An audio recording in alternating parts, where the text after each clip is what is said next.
안녕하세요. 7호엄마입니다. 오늘 우리가 읽을 부분은 챕터 8, 중요한 것은 수입이 아니라 수입을 발생시키는 자산이다. 많은 사람들이 네트워크 마케팅의 가치를 이해하지 못하는 것은 당연하다고 합니다. 실제로 네트워크 마케팅에 몸담고 있는 많은 사람들조차 자신이 얻을 수 있는 가치를 제대로 이해하지 못하고 있기 때문입니다. 많은 사람들이 질문합니다. 이 사업에 참여하면 얼마나 많은 수입을 올릴 수 있나요?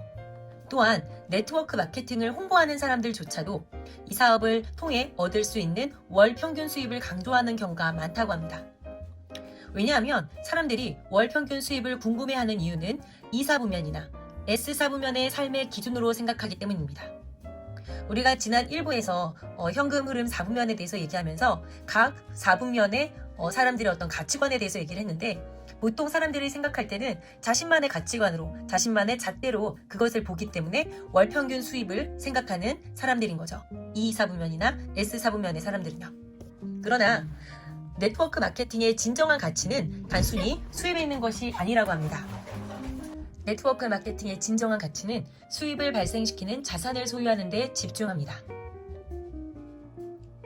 네, 좀 더 책을 읽기 전에 한 가지 짚고 넘어가야 할 점은 자산과 부채의 차이를 알아야 이번 장을 좀 이해하기 편하실 것 같아요. 대부분의 사람들이 자산이라고 생각하는 것들은 자산이 아니라 부채일 경우가 많다고 얘기합니다. 내가 생각하는 어떤 자산이 나에게 돈을 가져다 주지 않는다면 그것은 자산이 아니라 바로 부채라는 것입니다. 예를 들어 볼게요. 제가 가지고 있는 집이 5억이라고 쳤을 때 이 집의 가치는 5억이긴 하지만 저에게 다달이 수입을 가져오진 않죠. 오히려 이자도 내고 관리비도 내고 유지비, 어떤 수리비가 들어가면 이것은 결국 자산이 아니라 부채라는 겁니다. 다시 말해 자산이란 당신을 위해 일하는 무언가이므로 당신은 평생 일할 필요가 없어진다고 얘기합니다. 그의 가난한 아버지는 언제나 직장에 들어가 열심히 일해라. 반면 그의 부자 아버지는 자산을 구축해라. 이렇게 얘기했다고 합니다. 사업체를 소유한다는 것은 바로 곧 자산을 소유하는 것입니다. 네트워크 마케팅 사업을 구축하면 중요한 실생활 기술을 익힐 수 있을 뿐 아니라 자신을 위해 진정한 자산을 쌓게 된다고 얘기합니다. 로버트 키요사키는 자신에게 돈을 가져다주는 대상에만 투자한다고 하죠. 대상이 나에게 돈을 벌어주면 그것은 자산, 내게서 돈을 가져간다면 그것은 부채라고 얘기합니다. 좀 전에 집으로 예를 들었는데 이번엔 차로 예를 들어보면 그에게 포르쉐 2대가 있는데 이것은 부채라고 할 수 있다는 겁니다. 온전히 소유는 하고 있지만 내게 돈을 가져다 주진 않고 오히려 돈을 빼내어 가죠. 어떤 유지비라든지 재산세라든지. 이 사실을 아는 사람들에게 대개 최고의 자산은 사업체이며 그에 버금가는 자산은 바로 부동산이래요. 부동산의 경우에도 현금 흐름과 이 자본이득의 차이를 반드시 이해해야 한다고 합니다. 그렇다면 자본이득과 현금 흐름의 차이를 짚어보도록 할게요. 만약 10만 달러를 주고 부동산을 구매한 뒤 20만 달러에 팔았다면 그것은 자산이 아니라 그저 10만 달러의 자본이득을 올린 것뿐이라고 얘기합니다. 당신은 그 이득을 획득하기 위해 자산을 처분한 거죠. 자산을 죽여버렸다는 얘기입니다. 이는 소를 팔아서 돈을 번 것과 같다. 만일 나였다면 소를 소유한 채 우유를 내다 팔았을 것이다. 이렇게 얘기합니다. 쉽게 얘기하면 소를 팔고 돈을 받은 것은 자본이득이지만 소를 팔지 않고 우유를 내다 파는 것은 바로 자산 가치를 가지고 있고 현금 흐름이라고 얘기를 하고 있습니다. 많은 사람들이 착각하고 있는 것은 직장에서 일할 때 우리는 당연히 자산을 구축하고 있다고 생각하죠. 그렇지만 누구의 자산을 구축하는 거예요?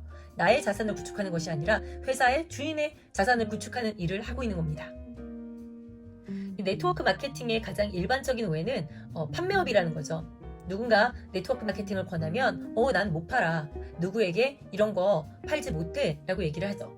그렇지만 네트워크 마케팅의 핵심은 제품의 판매가 아니라 네트워크의 구축이라는 거예요. 어떤 분들은 이렇게 얘기합니다. 야, 그게 그 말이지. 결국 팔아야지. 그래야지 네트워크를 구축하는 거야. 이렇게 얘기할 수 있어요. 그렇지만 이 책의 뒷부분을 읽어보시면 아마 그 차이를 명확하게 아실 것 같아요. 네트워크 마케팅은 더 많은 수입을 올리기 위한 활동이 아니라 자산을 구축하기 위한 활동이다. 다 그 얘기가 그 얘기 같죠. 이번 챕터를 시작하면서 많은 사람들이 이 네트워크 마케팅 사업을 하면 한 달에 돈을 얼마나 버나요? 라는 질문을 하는 것과 똑같은 것 같아요. 결국 우리는 E사부면, 직장 생활을 하는 E사부면이나 자영업이나 전문직에 종사하는 S사부면 내 사람들의 어떤 가치관, 사고방식을 가지고 있기 때문에 네트워크 마케팅을 더 많은 수입을 올리는, 그래서 돈을 더 많이 벌어가는 그 기준으로 보고 있다는 거죠. 그렇지만 비사부면, 비즈니스 사부면에 있는 사람들의 그 핵심 가치는 뭐예요? 결국 부의 구축이에요. 네트워크 마케팅을 통해서 자산을 구축한다라는 그 가치관을 명확히 가지고 일을 하는 겁니다. 듣다 보니 다 그 얘기 같죠? 그렇지만 명확한 차이가 있습니다. 이것은 1%만 아는 부자들의 비밀 이야기, 로버트 키요사키의 부자 아빠, 가난한 아빠의 어떤 책 내용을 굉장히 요약 정리해 놓은 건데요. 결국 좀 전에 말씀드렸죠? 자산과 부채의 차이를 알면 이것을 이해하기가 굉장히 쉬워요. 보통 가난한 사람들은 사실 너무 가난해서 버는 족족 뭐예요? 지출을 합니다. 그렇지만 중산층으로 가면서 수입이 높아지죠. 그러면 사람들은 자산을 늘린다고 착각을 해요. 어떤 얘기냐면 돈을 법니다.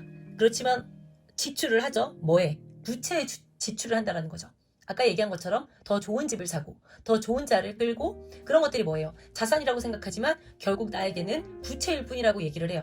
그렇지만 1%만 아는 부자들의 비밀, 부자들은 뭐를 하냐면 돈을 벌어요. 그 다음에 지출은 하지만 자산이 될 수 있는 것에 지출을 한 다음에 그 자산이 또 나에게 돈을 가져다 준다는 거죠. 우리에게 좀 더 생소한 이야기이기 때문에 돈을 벌면서 지출을 자산에다 해서 자산이 돈을 가져다 준다. 좀 더 어렵게 느끼실 수 있는데 굉장히 심플하게 생각을 하면 이런 거죠. 제가 돈을 벌어요. 돈을 버는데 저는 임대 사업을 하고 싶어서 건물에 투자를 하는 거예요.